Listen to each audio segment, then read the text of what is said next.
Hi everyone, welcome back to Into Deep, a podcast with me, Alyssa. In this podcast, we go a little too deep into everything feminism, from philosophy to fiction to Julia Fox. Unfortunately, no full episode this week. I actually wasn't going to do an episode at all, but then I realized I can do another book review episode.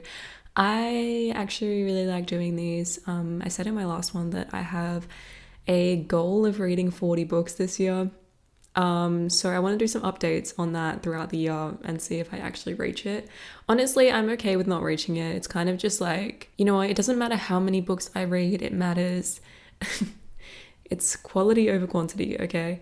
But I think I'm up to like 13 now, which is pretty good. So I have 6 books to talk about in this episode. In my last episode for the January updates, I think I talked about 5 books. Actually, this period from February to March, more fiction books than normal, I would say.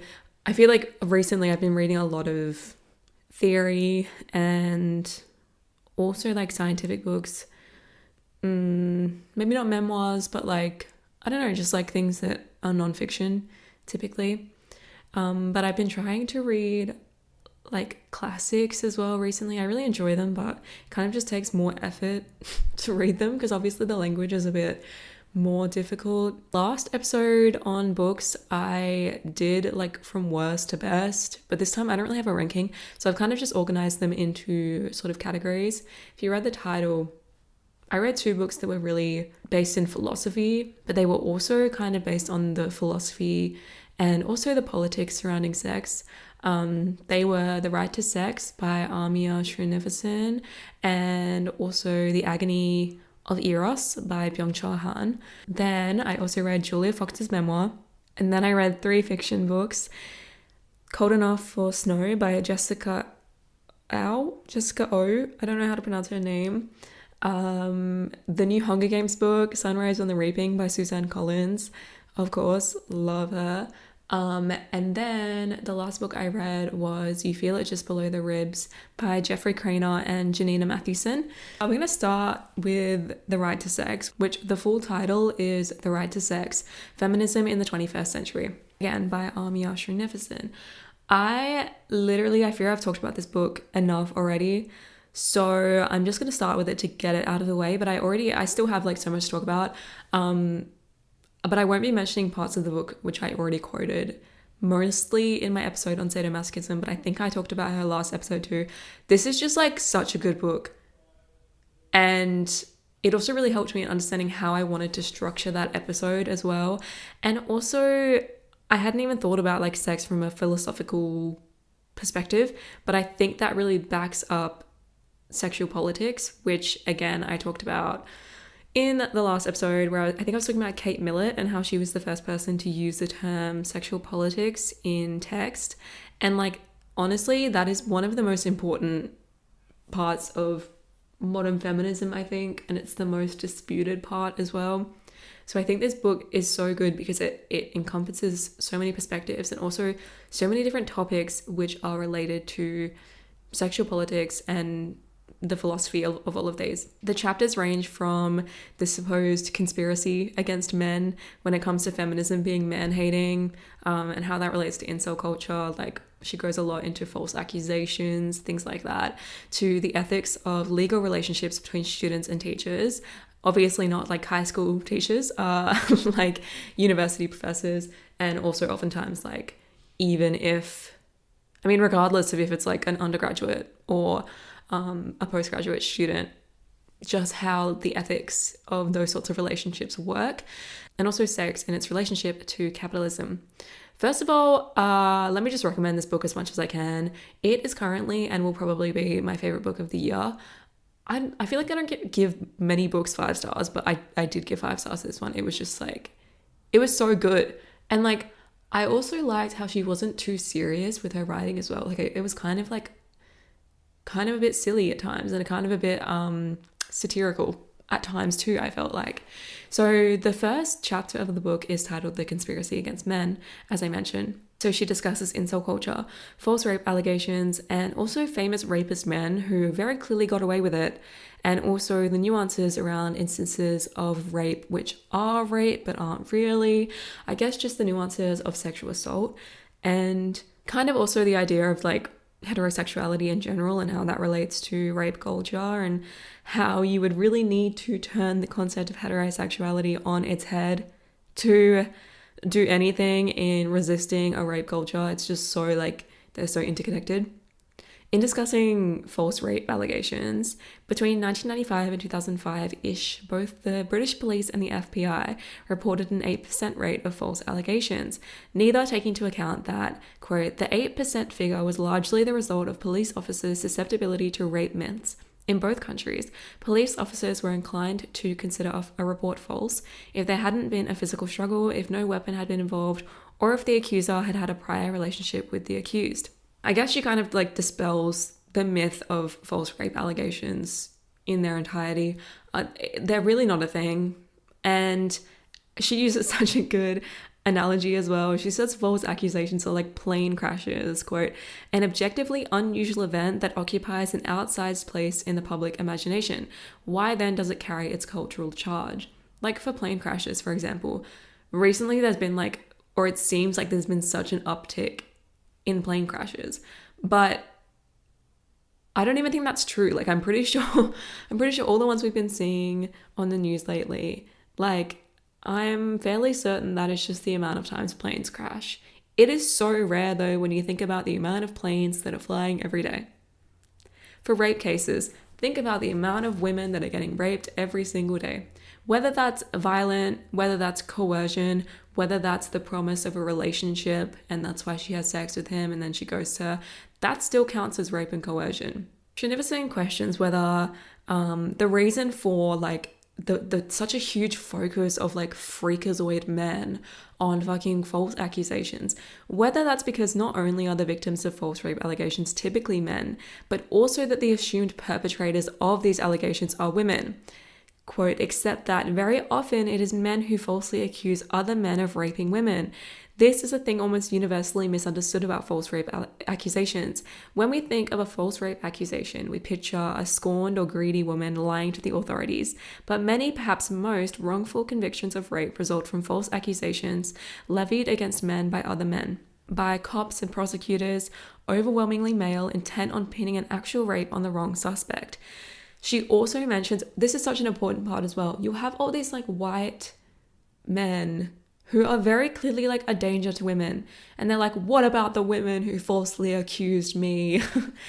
But what Srinivisan mentions is that race is so important in this discussion. How white men are much more likely to get away with rape than black men. And actually, of her statistics that she has here, of the 147 men who were exonerated of sexual assault on the basis of false accusation in the US between 1989 and 2020, 85 were non-white, with 76 being black and 62 white. Yet, of course, black men only make up 14% of the US male population. So not only are you more likely to get away with rape if you're a white man, you're also more likely to be accused of or have a false accusation, even though very, very rare, if you're a black man. And you're also like that false accusation is more likely to be thought of as real because of like the judicial system and how it is against black people. So just having all these like white incels thinking that women are crazy when it's like the system still works in your favor. Even if you're accurately accused of rape, you're probably still likely to get away with it. Not to mention, if a man says he's been falsely accused, 99.99% of the time they actually raped or sexually assaulted someone, but they have just such an awful understanding of the concept of consent that they think they were falsely accused. Or if a man is really scared of being accused, it's again probably because he doesn't understand consent. Like genuinely, I mean, I don't really talk to that many like loser men, but the ones that I have known who have had any sort of fear or any sort of worry about false accusations, I know for a fact have sexually assaulted women. maybe not going so far as raped women. I don't know them that well, but I know for a fact that they've overstepped boundaries. They haven't listened to consent. They haven't asked for consent. They haven't, like, consent even takes into account, like, acknowledging if someone suddenly has a bad facial expression or if someone suddenly tenses up or something like that. You have to acknowledge that, like, even if it's not spoken, even if they don't say that suddenly they don't want to be part of this anymore, you have to be able to acknowledge body language and things like that as well. None of these men give a fuck about that. And so if they are scared of being falsely accused, it's probably because they have sexually assaulted someone. She also goes pretty in depth into a case at, I think, the Uni of Massachusetts, of a girl who wasn't forced per se, but what happened was she was really high and kept saying things along the lines of, I think I need to leave, I'm uncomfortable. But she still kept going. The reason she kept going was because she was saying these things, but this guy that she was with during the act kept, like, not saying anything back. And she never actually got up to leave because in some ways she was waiting for his permission. In his, like, saying nothing back, she kind of felt like she didn't have the permission to leave even though she was uncomfortable. This was obviously very controversial as she was never being forced to say that. She could have always just got up and left, but she didn't. Srinivisan says she kept going for the reason that so many girls and women keep going, because women who sexually excite men are supposed to finish the job. It doesn't matter whether the guy himself had this expectation, because it is an expectation already internalized by many women. A woman going on with a sex act she no longer wants to perform, knowing she can get up and walk away, but knowing at the same time that this will make her a blue balling tease, an object of male contempt. There is more going on here than male ambivalence, unpleasantness, and regret. There is also a kind of coercion, not directly by the guy perhaps, but by the informal regulatory system of gendered sexual expectations. Sometimes the price for violating these expectations is steep, even fatal. That is why there is a connection between these episodes of ordinary sex and the actual wrongs and harms of sexual assault. Putting it this way also would probably put the rate of women who have experienced sexual assault near, like, 100%. It also helps women who have been victims of not really sexual assault, but who still have trauma from it, because although by our definition it wasn't sexual assault, the, like, societal conditioning of women forces us to stay in scenarios even if we don't want to be there, even if we're not being forced, even if we can literally leave at any point. And these people, or these women, still have trauma from that experience. To be able to recognize that it was not right what happened, even if they didn't do anything to stop it. Ezra Klein wrote in Vox after a law change in California, I think, regarding, like, I can't remember what the law was, but it was about universities in California and how consent should be defined there. He said, everyday sexual practices on college campuses need to be upended, and men need to feel a cold spike of fear when they begin a sexual encounter. Ugly problems don't always have pretty solutions. I think, like, a lot of people say this, it's like, well, now men fear having any sexual encounters because they think they're going to get wrongfully convicted or something. That is probably a good thing for them to feel, because women have been, like, forcibly, systemically raped for centuries. There needs to be, like, an entire upheaval of heterosexual relationships in general, but specifically sexual relationships. And yeah, that might not be comfortable for everyone, but it is literally a necessity if you don't want women to just be continuously traumatized for their entire lives. In one of the other essays, or one of the other chapters, it's titled On Not Sleeping With Your Students. Srinivisan is a philosophy professor, so she kind of talks about her own experience in this essay a lot as well. It's about typically male professors dating their female students. While legal, why it's really not such a great idea. She says, the teacher-student relationship is characterized in its nature by a profound epistemic asymmetry.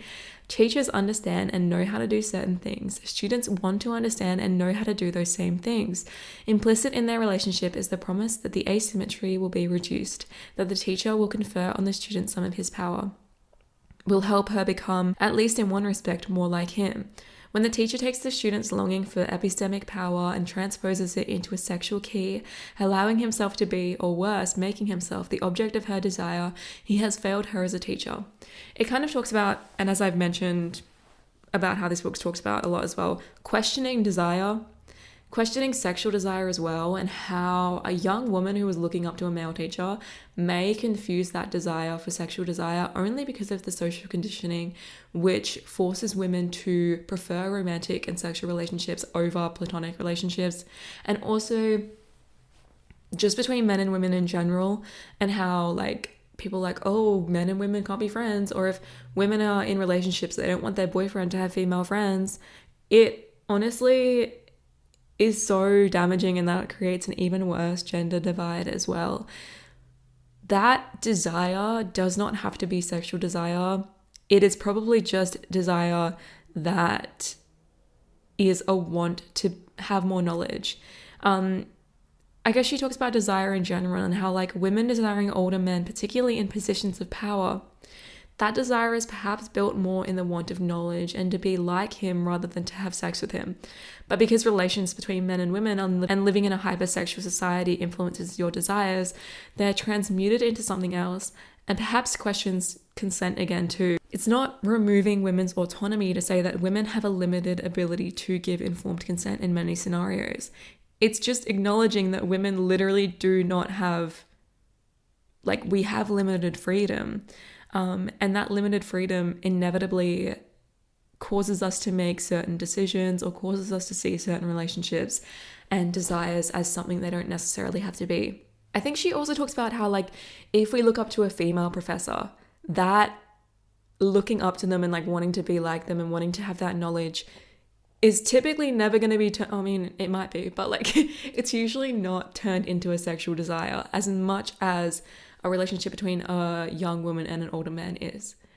And that's not just because of the fact that like the majority of women, I guess, aren't lesbians.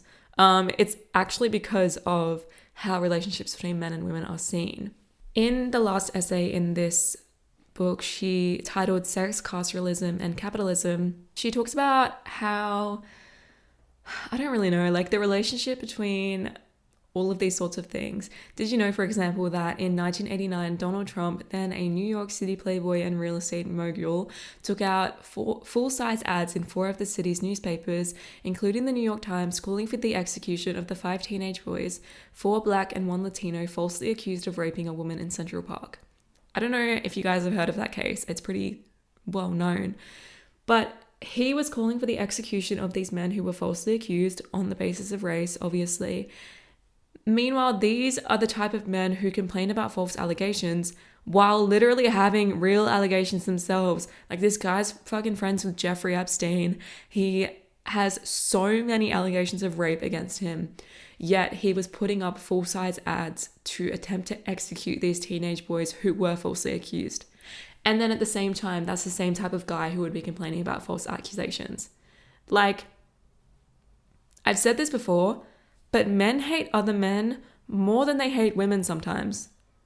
Like, I don't know if you guys saw, but like another good example of that is the Facebook group for that Better Blokes podcast, where a man posted and he was like, I'm really struggling with my mental health. Like, I don't know what to do anymore. Like, I'm feeling suicidal. Half of the fucking comments were like, man up. Oh, don't be like a fucking pussy. And then he killed himself. The same type of guys who were like, oh, men's mental health matters. And then they're just like, this guy's not masculine enough. Like, he's such a fucking loser. And then he kills himself. It's the same type of thing. They don't actually care about men's issues. Like, they care about these issues less than women do. This essay talks a lot about America's political basis in carceralism and colonization as well, and how Western feminism has been entwined with other concepts that are inherently anti-woman, like Western military intervention, for example. Quote, in November 2001, soon after her husband inaugurated the war on terror by invading Afghanistan, Laura Bush explained that the fight against terrorism is also a fight for the rights and dignity of women. She did not mention the historical role of the US in making Afghanistan one of the world's worst places to be a woman. She's like, oh, this fight is feminism. Meanwhile, the only reason that Afghanistan was so bad for women was because of the US. Like, yeah, so I think that talks about Western feminism as well. There's so much more in this book that I really recommend you guys look at. I mean, she just has so many references as well, and everything is just so well written. moving on to the next book I read. This was The Agony of Eros by Byung-chul. I think when I was looking up more information about that episode that I did on sadomasochism, but I think also when I was reading reviews about the right to sex, I think this is where I came across not just this book, but also author and philosopher Byung-chul. It's quite funny because when I did ethics and philosophy units at uni and also during high school, I literally thought it was so useless. And I've always thought philosophy was so useless because I was like, why do you need fucking philosophy or even religion for that matter to understand ethics? It's so obvious. I think the issue was we were always looking at ethical dilemmas which seemed to me both obvious, over-discussed, and uninteresting. The philosophy and ethics surrounding the treatment of women and politics of sex is much more interesting, and as a result, I really liked both of these books so far, which I've mentioned, which were largely philosophical. For example, Srinivisan said when she was studying philosophy at university, how could the same people who were used to wrestling with the ethics of eugenics and torture, issues you might have imagined were more clear-cut, think that all there was to say about professor-student relationships and sex was that it was fine if consensual? How many times have I mentioned that? Where you'll bring up anything. You'll literally be like, this man killed his wife. And people will be like, yeah, but that's fine if it was consensual. Just think about it a little bit more, maybe. Anyway, I read this book mainly to get a better understanding when I was writing that episode. Perhaps Han goes more into the interactions between sexuality and capitalism rather than patriarchy, in saying capitalism is aggravating the pornographication of society by making everything a commodity and putting it on display. Knowing no other use for sexuality, it profanes Eros into porn. Conversely, Eros manifests itself as the revolutionary yearning for an entirely different way of loving and another kind of society. Thereby, it maintains fidelity to what is yet to come. To be honest, I don't know if my reading of what he means here is correct, but what I got from that is that practicing Eros void of capitalistic and patriarchal influences is a fidelity to the hope of a future whereby love itself can be freed from these influences which poison sex and love as concepts. In my other episode, I talked about a quote by Han wherein he says something along the lines of it not being purity culture anymore which damages sex, but rather pornography, which is a kind of purity culture in itself. Because it profanes it to such a high degree, it makes these things out to be taboo. And I think the existence of porn is also what makes discussing sex more taboo than it needs to be. Because people imagine that and they imagine hitting people or being really violent and aggressive. And I think anyone that's into that deep down knows that it's bad. And that's why it's become such a taboo topic. This text is divided into a few chapters which focus on different aspects of Eros. I'll read some quotes from each and kind of discuss what I think he means by them. The first chapter was titled Being Able Not to Be Able. He says, achievement society is wholly dominated by the modal verb can, in contrast to disciplinary society which issues prohibitions and deploys should. After a certain point of productivity, should reaches a limit. To increase productivity, it is replaced by can. The call for motivation, initiative, and projects exploits more effectively than whips and commands. As an entrepreneur of the self, the achievement subject is free insofar as he or she is not subjugated to a commanding and exploiting other. However, the subject is still not really free because he or she now engages in self-exploitation and does so of his or her own free will. The exploiter is the exploited. The achievement subject is perpetrator and victim in one. Auto-exploitation proves much more efficient than allo-exploitation because it is accompanied by a feeling of liberty. This makes possible exploitation without domination. A great example of this is choice feminism. Rather than rejecting the systems and patriarchal ideas which oppress us, choice feminists or liberal feminists attempt to regain them as liberatory, when in reality you're just doing the exact actions an exploitative patriarchy wants of you. You're self-exploiting. And as Han says, self-exploitation or auto-exploitation is much more efficient than allo-exploitation.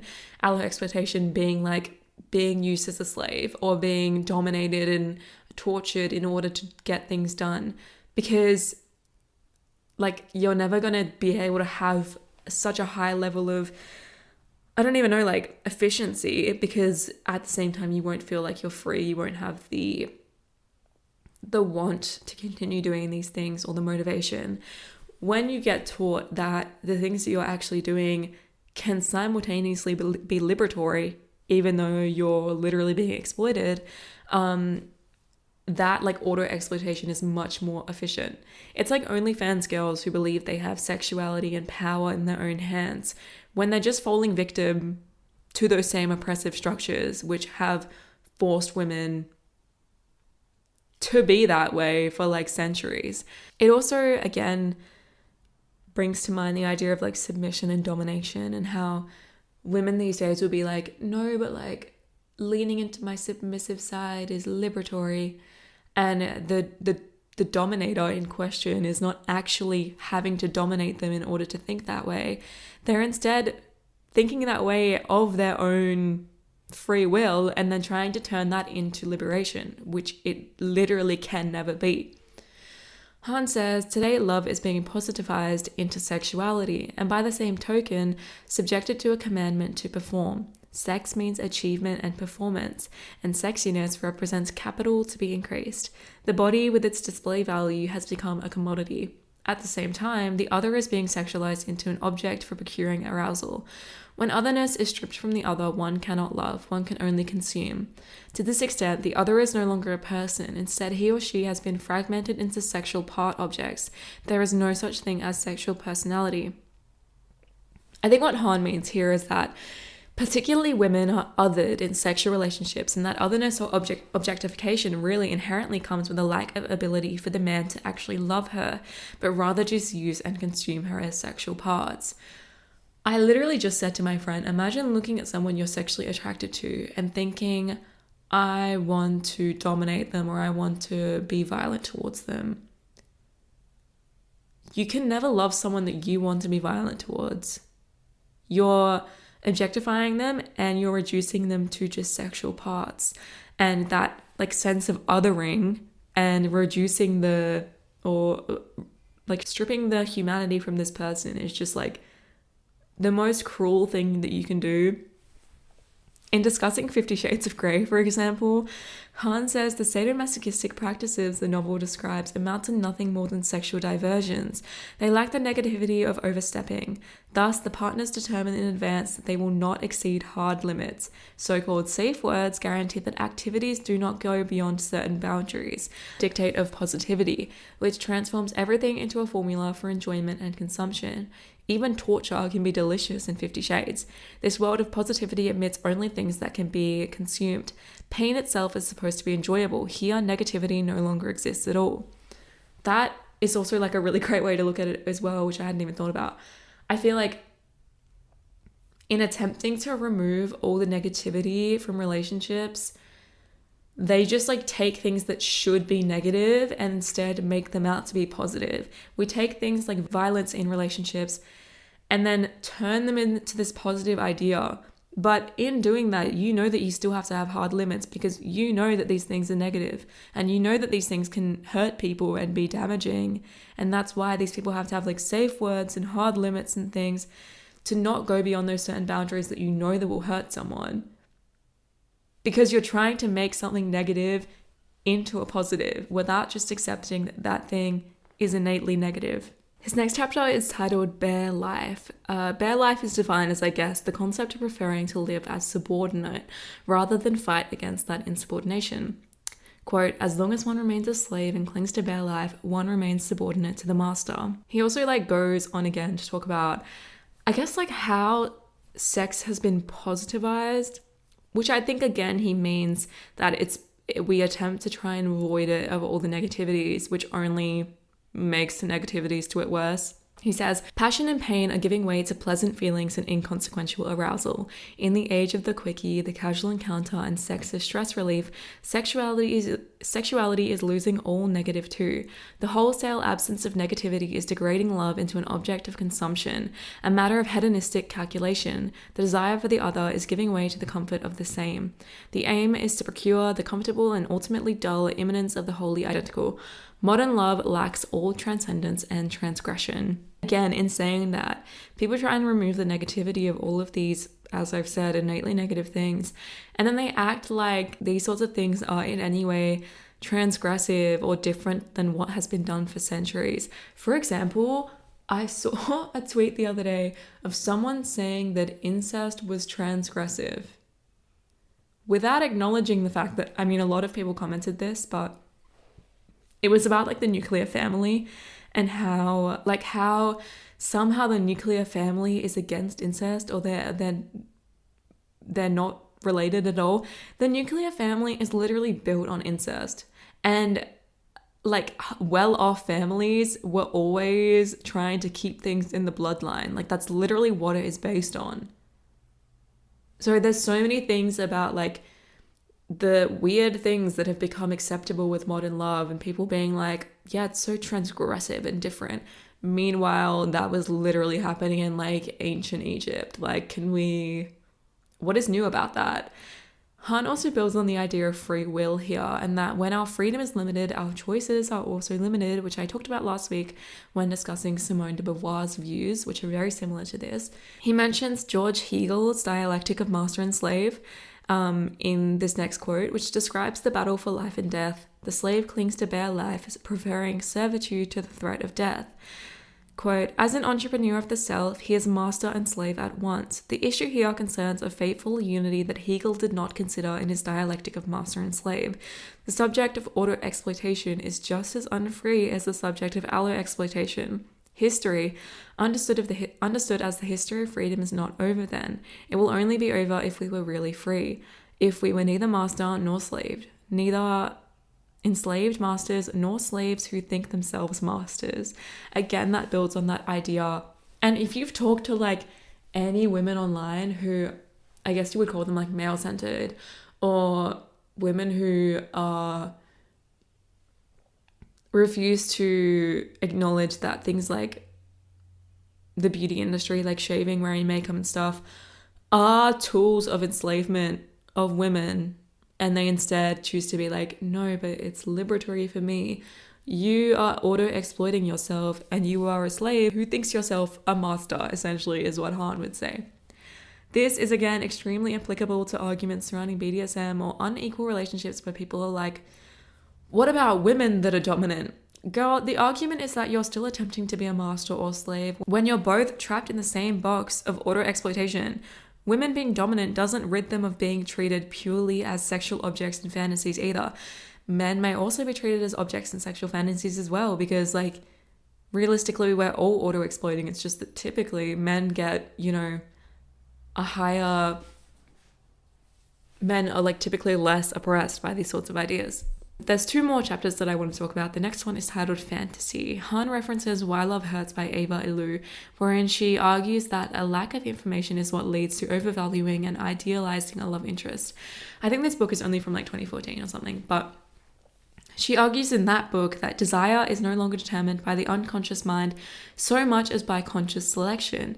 The subject of desire is made incessantly aware of and responsible for choice, for spelling out rationally desirable criteria in another. Moreover, heightened imagination is supposed to have raised the thresholds of women's and men's expectations about the desirable attributes of a partner and or the prospects of shared life.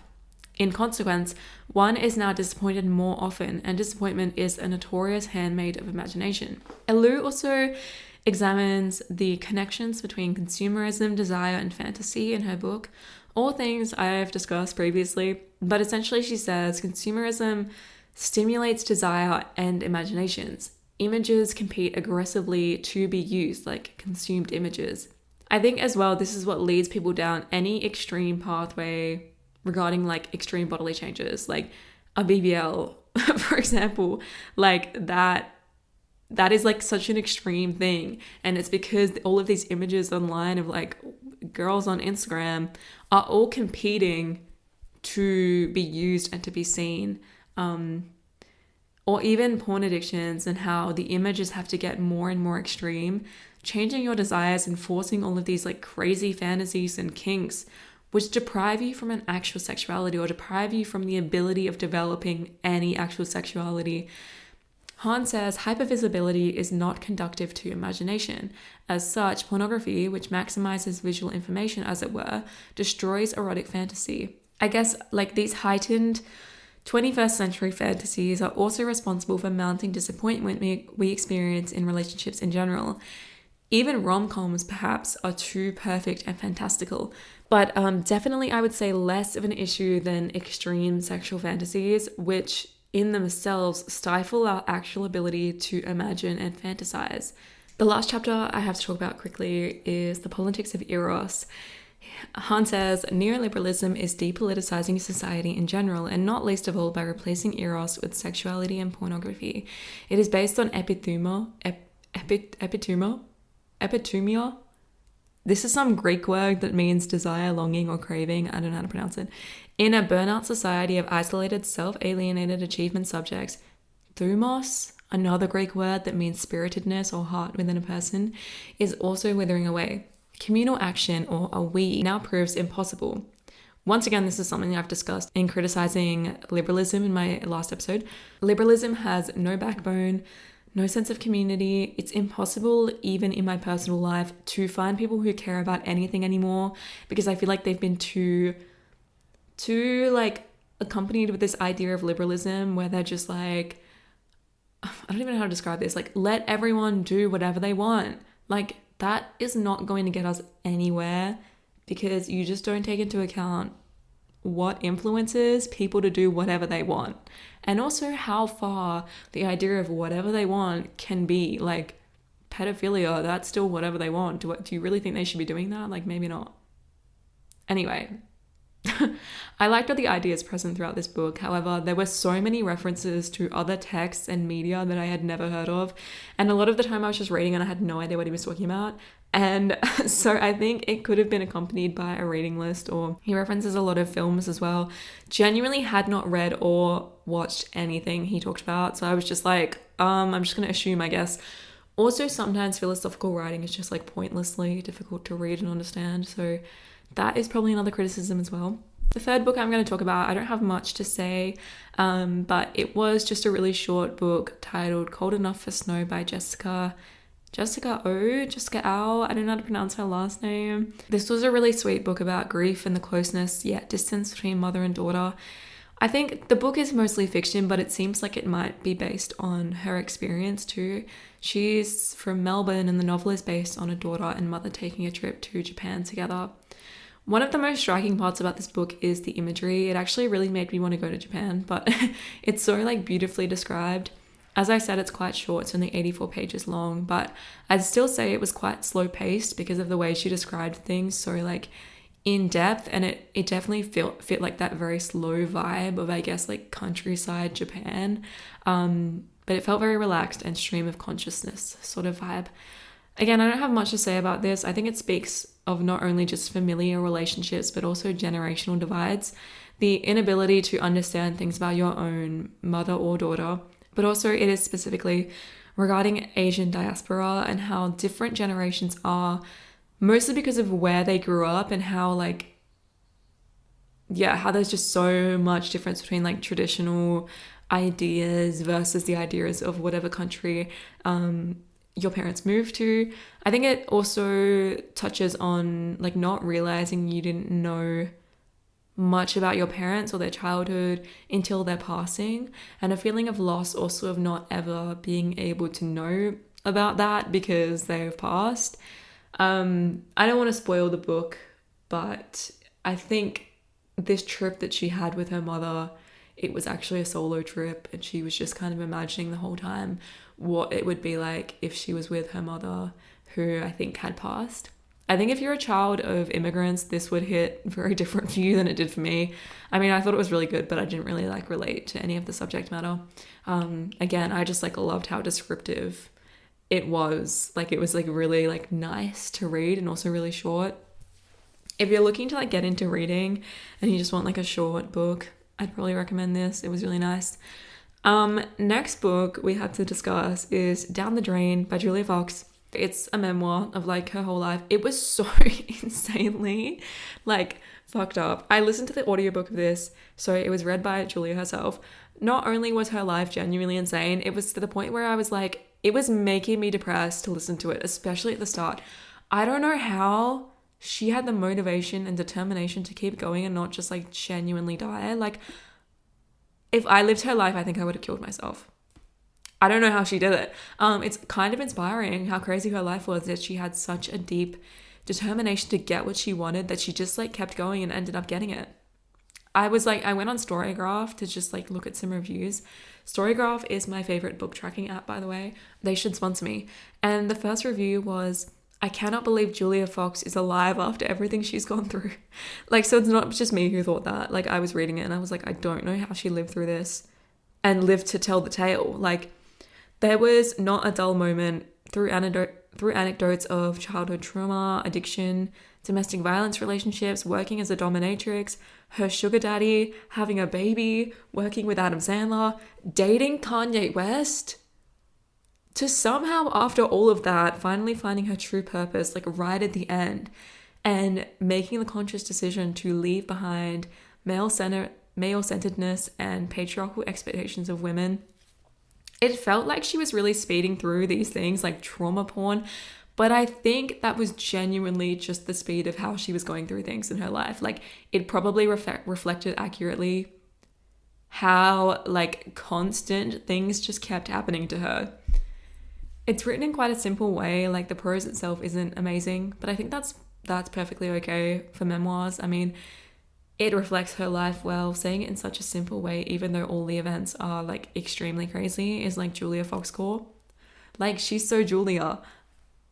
I don't have any quotes, unfortunately. I would have probably highlighted some stuff, but because I was listening to the audiobook, I didn't highlight anything, obviously. But I will say the early chapters especially were extremely depressing. And also things that perhaps I would have just liked, like I would have preferred to not know about. Like her going to parties in New York at like age 12 and having 25-year-old men trying to have sex with her. And she was also like already getting into drugs at like age 8. Like, oh my God, it was like making me depressed, especially to read the first few chapters, because like when she was like a child, she was going through all of this stuff. And I was like, I mean, when she's an adult, I'm like, okay, it's a little bit less bad, but it was crazy. I'd really recommend you read this, but not if your mental state is bad, because it was actually making me depressed. So like, I don't recommend reading it if you already feel kind of bad. But it was really good. And also, I think it's interesting just to know about her backstory, because I didn't know like anything about her. And now I do. The next book I read was Sunrise on the Reaping by Suzanne Collins. Let me just say, I also just rewatched all the Hunger Games last week. Not Ballad of Songbirds, because I've already seen that like twice since it came out. But I love Suzanne Collins. Also, fuck Gale. I don't know why they added such a love triangle into that series. Perhaps because of the post-Twilight climate. And in saying that, without 9/11, maybe the Hunger Games movies would not have had fucking Liam Hemsworth being a loser in them. Like, I'm pretty sure Suzanne Collins didn't even want to add like that much of the love triangle, because I don't remember it being there that much in the books. Like, from the first book, Katniss has already picked Peter. There was no chance of Gale ever having a chance. Like, anyway, I love Peter. I love relationship dynamics in media where both parties are equal. Like, that's the best part of Katniss and Peter. Penis, if you will. The book Madonna in a Fur Coat, I talked about like in my last book episode, had the same thing where they were able to have such a deep relationship because they were both equal and for the most part free of patriarchal expectations of heterosexual relationships. I think if you're in a relationship with a man and he thinks he's dominant to you, or he thinks he's better than you or higher up in society, you can never have a deep relationship. There is no, like, you can't have a relationship like that with someone when there's a power dynamic at play, because if you're not on equal playing fields, you can't be equal in that relationship either. Like, anyway, so I just love when relationships are represented like that. Anyway, Sunrise on the Reaping. It's a really good backstory to Haymitch. I think I tend to prefer the films to the books when it comes to the Hunger Games, only because they're for a young adult audience and Suzanne Collins writes them to be that way. The prose is quite simple on purpose, but again, it does feel a bit like simple to me to read, and I'm like, it doesn't feel like that engaging to me, because again, it's for like such a young audience. I read all of the first Hunger Games, I think, when I was in year year 4 to 5 maybe. And at that time, my mum had to read them ahead of me because she didn't know if they were appropriate for me. So she would read them before I did, and then I would get to read them. And like at that age, it was perfect writing to me because that was like an appropriate level for me at that time. But nowadays reading them, I'm like, it is a bit like simple. However, the actual story itself did an amazing job at pulling the stories from both Snow's prequel and the original trilogy together. Like, she connected all of the characters and also continued that undercurrent of a rebellion that had been developing since the 10th Hunger Games and since Lucy Gray. And I think that's just so like well created, that the whole time they were waiting for like something to happen that could push this rebellion, and that was the Mockingjay.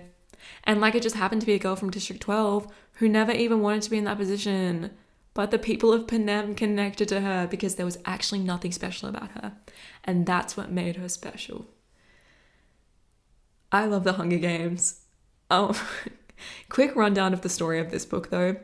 Haymitch is reaped for the second quarter quell, or the 50th Hunger Games. It's also his birthday on reaping day every year, which is like kind of unlucky. If you know the Hunger Games, you know the quarter quells usually have some special rules. The 75th being reaping tributes from the existing pool of victors as a scheme to kill Katniss or secretly a ploy to start the rebellion. But the extra rule to the 50th Hunger Games had double the amount of tributes. Haymitch is also dating a Covey girl like Lucy Gray, who President Snow was infatuated with in The Ballad of Songbirds. So again, it just connects like so many running ideas from the whole series together really well. At the start of the book as well, Suzanne Collins included some quotes which make it very clear as to why she decided to write and release this book right now during this political climate. She quotes David Hume saying, "Nothing appears more surprising to those who consider human affairs with a philosophical eye than the easiness with which the many are governed by the few, and the implicit submission with which men resign their own sentiments and passions to those of their rulers." Again, this goes into what Byung-chul was saying about how people in lower positions like don't ever step up because they just start auto-exploiting themselves instead of like actually trying to do anything about it. I also checked if I had highlighted I thought I would have highlighted some quotes in this book while I was reading, and the only thing I highlighted was when Haymitch said "hawk and spit on it" because it reminded me of Hawk Tour. Like, that's the most useless thing I could have highlighted. I just thought it was funny. Anyway, I am very excited for the film to come out, and also with all like the casting rumors, I hope they cast Charlie Plummer as Haymitch because I loved him in Looking for Alaska. So that's my last thoughts on Sunrise on the Reaping. It was pretty good. The last book I read was You Feel It Just Below the Ribs by Jeffrey Cranor and Janina Matthewson. This book I knew absolutely nothing about before reading. I just knew it was a dystopian novel. One thing is for certain, favorite dystopian series will always be The Hunger Games, but I really liked this too, and it actually is a spin-off of a podcast series called Within the Wires, based in the same world, which I did not know about before reading. So if you've heard of Welcome to Night Vale, that was created by Jeffrey Cranor as well, so it's kind of like similar vibes, I think. The basis of the book is that it is a manuscript written by a prominent psychologist who grew up nearing the end of a years-long war called the Great Reckoning.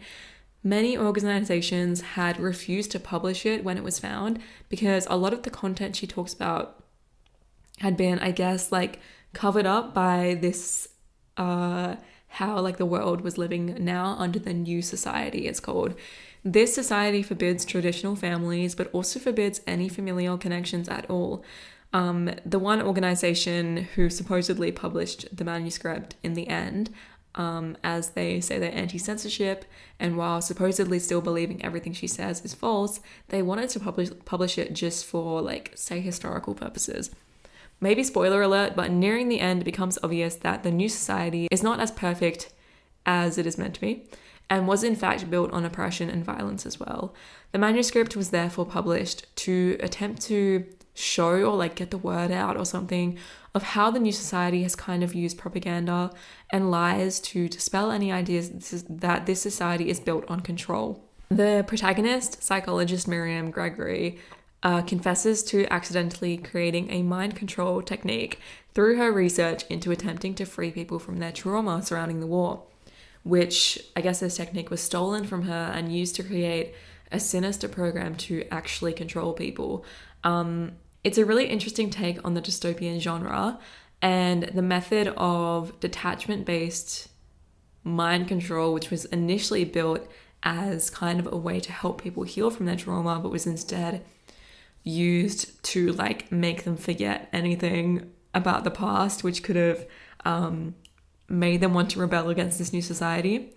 And that's kind of a metaphor for how pervasive propaganda can be. The like autobiographical nature of the book as well is really unusual as well, and it makes the world feel very real. At some points it felt really fast-paced, and at others it kind of felt like it was dragging. So it definitely wasn't a 5-star for me, but I thought it was quite good nonetheless. I think that's all I have to say about the books that I've read so far. Let me know if any of these books interested you and if you're going to read any of them. And also let me know if you like these literature-based episodes. I guess they're more like book reviews and just updates on my progress when it comes to trying to read a lot of books this year. I'm also always open to recommendations for books too. But thank you so much for listening to this episode. Hopefully I will have another actual episode out next week.